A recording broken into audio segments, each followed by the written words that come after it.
Kenapa harga minyak di pasar global terancam melonjak lagi? Benarkah G7 sedang menyiapkan sanksi rahasia yang menargetkan China dan India? Berita terkini yang mengungkap dimensi baru dari perang ekonomi datang dari pertemuan negara-negara G7, Aliansi Barat. Sumbernya dari berita1.com yang mengutip G7 dan Reuters, melaporkan bahwa G7 ancam negara pembeli minyak Rusia, India dan China jadi sorotan.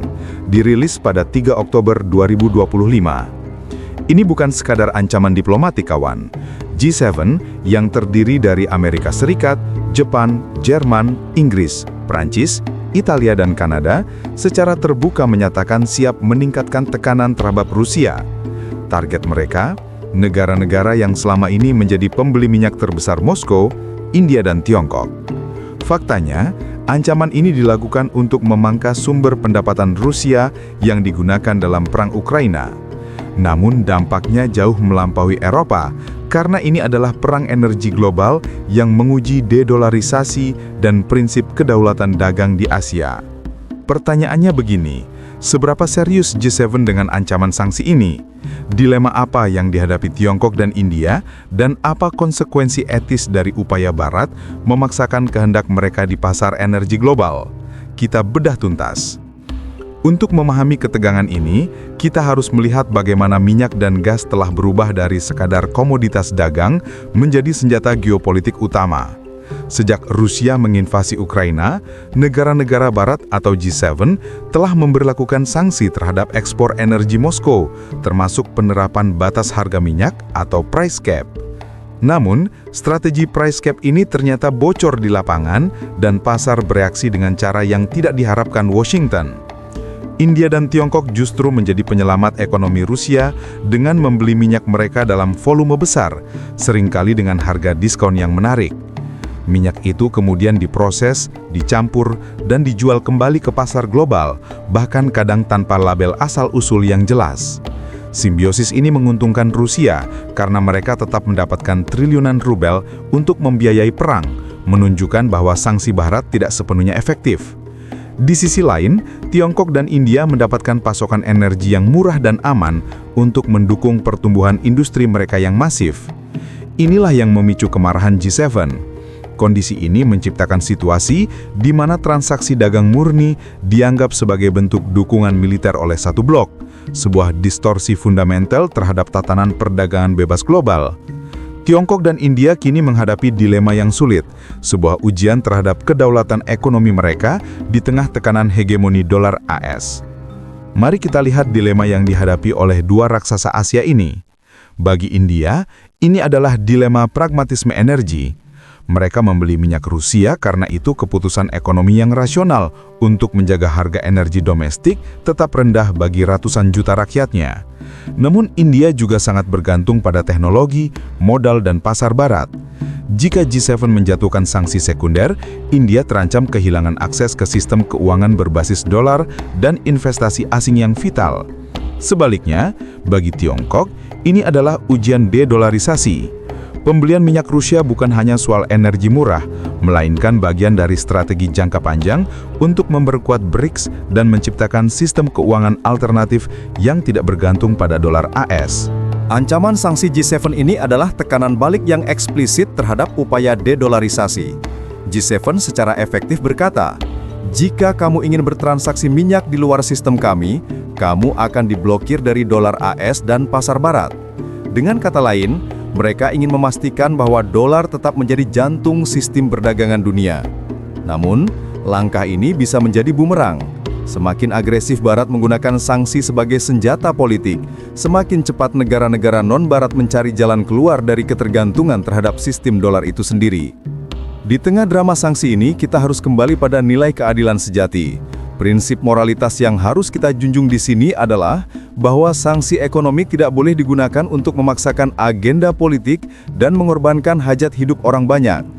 Tindakan G7 yang mengancam negara-negara berdaulat seperti India dan Tiongkok atas transaksi dagang mereka adalah bentuk hegemoni ekonomi modern. Ini adalah kezaliman global karena mengabaikan hak setiap negara untuk membeli energi bagi rakyatnya.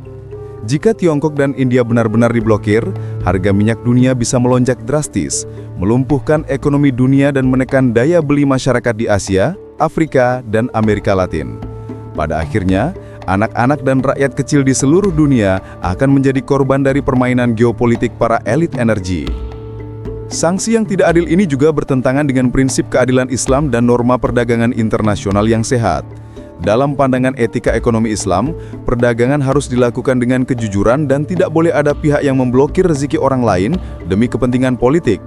Karena itu, dunia membutuhkan transparansi dan keadilan proporsional dalam setiap sanksi global. Memastikan bahwa sanksi hanya menargetkan rezim pelaku perang, bukan rakyat biasa atau ekonomi negara lain yang netral. Jika G7 benar-benar meningkatkan sanksi, ini akan membawa konsekuensi global yang serius. Pertama, penguatan BRICS akan tak terhindarkan. Tekanan Barat justru akan memperkuat solidaritas antar negara berkembang untuk menciptakan sistem pembayaran alternatif dan mempercepat penggunaan mata uang lokal. Kedua, krisis minyak global berpotensi pecah. Harga minyak bisa mencapai level ekstrim, melumpuhkan ekonomi dunia, dan menekan daya beli masyarakat di Asia, Afrika, dan Amerika Latin. Ketiga, ancaman investasi akan meningkat. Investor global akan semakin berhati-hati mengalihkan modal mereka ke aset aman seperti emas, menyebabkan volatilitas tinggi di pasar keuangan dunia. Solusi bagi dunia, terutama bagi negara-negara Global South, adalah kemandirian dan diversifikasi mutlak. Negara-negara berkembang tidak boleh terus bergantung pada dolar AS atau pada minyak dari kawasan konflik. Diversifikasi sumber energi menjadi kunci strategis. Indonesia misalnya harus mempercepat transisi energi menuju sumber yang berkelanjutan seperti biofuel, panas bumi, dan tenaga surya, sekaligus membangun cadangan strategis minyak nasional. Di sisi lain, perlindungan mata uang lokal juga vital. Negara harus memperkuat kebijakan Local Currency Settlement atau LCS dan kerjasama lintas mata uang di kawasan ASEAN untuk mengurangi kerentanan terhadap fluktuasi dolar. Indonesia sebagai negara dengan politik luar negeri bebas dan aktif memiliki peran penting. Kita bisa menjadi jembatan diplomatik yang mengingatkan G7 bahwa keamanan energi global tidak boleh dikorbankan untuk agenda politik satu blok. Namun di saat yang sama, kita juga harus berani menuntut akuntabilitas Rusia dan Tiongkok atas dampak kebijakan mereka terhadap stabilitas harga energi dan ekonomi negara berkembang. Dunia tidak membutuhkan pertarungan blok, tetapi kerjasama berbasis kepentingan bersama dan tanggung jawab moral global. Jika dunia terus membiarkan sanksi ekonomi digunakan sebagai senjata politik, maka ekonomi global akan terfragmentasi lebih dalam. Blok Barat, BRICS, dan Global South akan saling mencurigai, perdagangan akan terhambat, dan kepercayaan terhadap lembaga keuangan internasional seperti IMF dan Bank Dunia akan terkikis. Akibatnya, rantai pasukan global akan semakin rapuh, sementara krisis harga pangan dan energi akan memperburuk kesenjangan sosial. Karena itu, saat ini dunia membutuhkan kepemimpinan moral baru, bukan hanya kekuatan militer atau finansial. Dunia memerlukan negara-negara yang berani berbicara atas nama keadilan ekonomi global, menolak eksploitasi politik terhadap komoditas vital seperti minyak. Kita harus mengingat bahwa energi adalah hak dasar umat manusia, bukan alat untuk menundukkan bangsa lain. Jadi, ancaman G7 terhadap Tiongkok dan India bukan sekedar langkah politik biasa, ini adalah ujian integritas sistem ekonomi global. Dunia sedang berada di persimpangan sejarah antara mempertahankan tatanan lama yang timpang atau membangun tatanan ekonomi baru yang multipolar, lebih adil dan berkeadilan sosial. Masa depan energi dunia bergantung pada keberanian kolektif kita untuk menolak politik tekanan dan membangun sistem yang menjamin kesejahteraan bersama. Hanya dengan cara itu, minyak dapat kembali menjadi sumber hidup, bukan senjata dalam perang kekuasaan.